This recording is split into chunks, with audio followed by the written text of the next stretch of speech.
I want to pollute the ocean, said no one ever.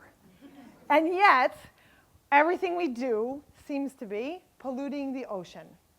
We use 1 million plastic bottles every minute of every day and every night. Yep, on planet Earth, we use 1 million plastic bags every minute of every day and every night. And we only recycle 1% of all of those bags. And we recycle, they say, 9% of all of it, all the plastic. It's not enough. And it's not because we don't want to do more. We do. We bring our bags to the grocery store, we recycle, we put everything in the right bin, we're doing our best. There's a gap in technology, there's a gap in the system, there's a gap in industry. I was hired in 2018 by the US Embassy of Thailand to help the Phuket Hotels Association reduce their single-use plastics. And I helped design and run a 5-part program. The first, plastic audits. I walked through 45 hotels in 2 months and documented every single piece of single-use plastic you could ever imagine. Through rooms, through food and beverage, bars, restaurants, housekeeping, paid a lot of attention. In case you're curious, I can see single-use plastic from a mile away. The second thing we did was we created a best practice catalog for all of those human beings who want to do better and all of those hotels so that housekeeping could know what else is out there. How do we actually replace our single-use plastics with other things? The third thing we did, we created an open source purchasing list. Suppliers are offering better alternatives, and purchasing managers don't know who to believe and what to believe, and they don't want to buy a paper straw that lasts 30 seconds. They want to buy the one that lasts 10 minutes. The fourth thing, I ran a workshop that brought together all levels of hotels in one place and multiple hotels together every single week. So we brought together general managers, hotel managers, housekeeping staff, chefs, bartenders, everybody you could imagine in a hotel. We brainstormed places to make change, and we talked about challenges, real challenges people were having. What's the fifth thing? The fifth thing is we trained the trainers. So we empowered environmental champions already present in the hotel so that they could continue this model even after I was gone. And it worked. Fancy graphs to say, we got rid of 6 million single-use plastics in 2018, mostly reducing plastic water bottles and getting rid of plastic straws. 6 million, yay. But remember that data I just told you? 6 million is only 6 minutes worth of our plastic use on planet Earth. That's not enough. We had to do more. So, what does change take? We had to get people out of their heads and into their hearts. Let me tell you a story about the plastic straw. While I was in Phuket, Thailand, I was living there for a couple of months, and I jumped from hotel to hotel and stayed about a week in each one. One of the hotels loved plastic straws, like really loved it. Like every single cup of anything I got came with a plastic straw. So I would wake up, and on my way to breakfast, they were putting a glass of water with a plastic straw on my table before I even arrived. I didn't have time to say, skip the straw, nothing. Well, I did a plastics audit there, and as the hotel manager and many staff members were walking with me around the whole hotel, and we were talking about alternatives, I took it upon myself to talk about stainless steel options and glass straws, bamboo straws, what about paper, how about silicone? And then I said, what about no straw? And he said, what? In a luxury hotel like this, how could we possibly force beautiful women wearing perfect lipstick to put their lips directly on a glass? Whoa. I had never thought of that. People are incredible. He values people. He wants them to feel good. He wants them to feel valued. So do I. And he didn't know that plastic straws offend me and make me feel bad. So, luckily, there was a beautiful woman standing to my left who worked for him, wearing perfect lipstick. And I said, "Excuse me, miss, if we wrote your name on every single piece of plastic you've ever used, and you turned on the internet and streamed a viral video where two researchers pull a plastic straw out of a turtle's nose, and you read your name, how would you feel?" She went, "Oh, that's awful." And I said, hang on, go back to the general manager. And I said, "Excuse me, sir, with all due respect, plastic can hurt animals, and people don't want to cause pain. We want to feel good. And I recognize that right now, you think you're making people feel good, but unfortunately, it's causing environmental harm." He said, "I've got it. There's a village nearby that grows bamboo, and the elders just contacted me and asked if we could think of something that they could do to make money. We can employ the elders to cut the bamboo, boil it, and sell us their straws." We communicated across assumptions. We communicated across values. We reached a solution. Breaking up with plastic is hard to do when you're alone. But when you're together, you can figure it out. Now let me tell you a story about laundry. A couple weeks after that happened, I stayed at a new hotel, and I had a pile of laundry that was growing because I was getting really tired of washing it in my sink. So I was staying at a hotel that had these laundry baskets that were no plastic laundry baskets, completely reusable, woven baskets. I was really excited. So I put all my clothes inside, and 2 days later, they came back to me, washed, pressed, looking beautiful, in a plastic bag. And I thought, this just doesn't make sense. It's a trick. For everything I try to do that's plastic-free, there seems to be plastic behind the scenes going on. I need to get to the bottom of this. So I brought the bag of clothes down to the front desk, and I said, "Excuse me, but I'm here helping reduce single-use plastics, right?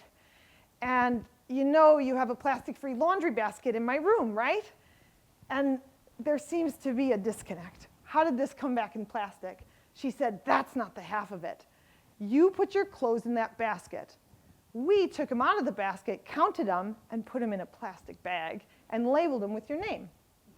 The laundry came, picked those up, took them out of that bag, counted the pieces, and put them in a new plastic bag and labeled it and put it in the right place in the laundry. Then they washed your clothes, dried your clothes, pressed your clothes, and put them in a new plastic bag. Couldn't use a dirty one, had to put it in a new one, transported it back to the hotel. We then take your clothes out of that plastic bag and count them and make sure they're all yours and put them in the fourth plastic bag, and that's the one in your hands." Oh my goodness. This was such a big problem. This was 4 times bigger than I thought it was, and it's happening to every single guest. I said, "Can we visit that laundry?" She said, "Oh no, that would be way too embarrassing." I said, "Please?" She said, "Okay." And a few days later, we got the hotel manager and some key staff to go with me to the laundry, where we met with the laundry manager and some key staff. We all sat down together, and I asked the laundry to please describe their process. The manager described the 4-bag process, and then he said, "But we don't want to do this. This is what the hotel requires for hygiene reasons." And I said, hang on, hotel manager, what do you require? Do you want to use this many plastic bags? And he said, "No, we had no idea how extensive this was, or that we thought that the laundry required all of these bags. We wished they would use reusable bags or carts or shelves." I turned back. do you have carts and shelves and other reusable bags? He said, yeah, we do it with companies all over Phuket. Of course we can do that. We had done it again through communication. We talked through assumptions being made, through all sorts of values, and we fixed the problem. We helped a portion of Phuket go plastic-free with laundry. So with all of this, it's come to my mind that I was born caring about the environment just about above everything else. And I realized that not everybody's like this. When I was about 7 years old, I stood on the stoop of my parents' hair salon with my dad. And we had just finished the hair salon. It was going for a few years. And we looked at this little forest. And I was watching the birds jump from tree to tree and the squirrels getting their food. And my dad said, look at that, Rissa. We're going to cut that down, and we're going to build a second building, and we're going to rent it out and make some money. And I looked up at him and said, where are the birds going to go, Dad? And he said, well, they're going to find another forest. And I remember at the age of 7, I looked up at him and I said, and if that man cuts down that forest? He didn't say anything. A couple years later, we stood on that stoop again together. And we looked at the new building that was now being rented to a dentist. And he said, look, Rissa, I saved all the oak trees so the birds have a home. And it's true. That parking lot, we get complaints every year from the plow because it weaves around these oak trees. But their business has gotten green sustainability awards in the city of Greenfield. And they've saved on energy costs from the shade of the oak trees. Most importantly, the birds have a home. We have power as individuals, and we have a voice if we use it. The thing I want to emphasize here, though, change starts with self. And it's important that we talk to each other and influence others. The thing is, when we start with self, we realize that we can influence our family or our team. Then we start to realize we can influence our company, our city, our state, our country, and finally the world. But it has to start with self. So I want to tell you one last story that has to do with bamboo cutlery. So this is probably the last single-use plastic thing that I gave up, plastic fork, knife, spoons. I didn't think it really mattered. I didn't think anyone was really paying attention. And I always reused them. I washed them and reused them until they broke, and then I would throw them in the landfill. One day, I'd had enough. I told Phuket to give up their plastic, and I had to give up all of mine. So I went ahead and purchased these things. And every lunch I had for the next 2 months, I sat down with my own utensils, and inevitably the person I was sitting with would turn to me and say, God, you make me feel so guilty. You make me feel so bad. You're so eco-friendly. And I would say, don't feel guilty, feel empowered. This is a small little investment. It's a small change, but if we all make a small change, it adds up to a much bigger change. A couple months after that fun happened, I started looking around and still continuing to eat lunch with the same people. They had their own cutlery. Some of them went with stainless steel, some bamboo. And then I took a step back in my office, and I realized that a huge number of people in my office who had told me 4 months earlier that they would never bring their own cutlery had their own cutlery. We make waves. We're a part of a society. We listen to each other, we watch each other, and we don't want to be weird. So today, I want to challenge you to refuse a pervasive plastic in your life that you've already been trying to do. But I want to challenge you to take it one step further. So maybe you bring your own produce bags every single time you go to the grocery store. Maybe you get your whole family to use bamboo toothbrushes. Maybe You love to-go coffee, and you can't seem to remember that to-go cup every time you leave the house, so you commit to remembering. And you get yourself a bag that is fun, and you love it, and it fits in something, it fits in your life.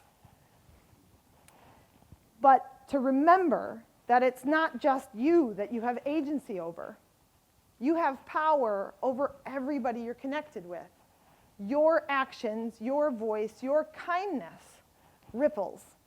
And so we really can make greater change if we don't just change ourselves, but maybe you know the person who purchases the plastic cups at work. How about starting a Bring Your Own Cup campaign? There's ways around this. So I'm going to challenge you on the count of 3 to tell me, shout out loud, what single-use plastic you're going to refuse for the next year. And remember, we're in this together. Okay, 1, 2, 3. Face lotion. Go team.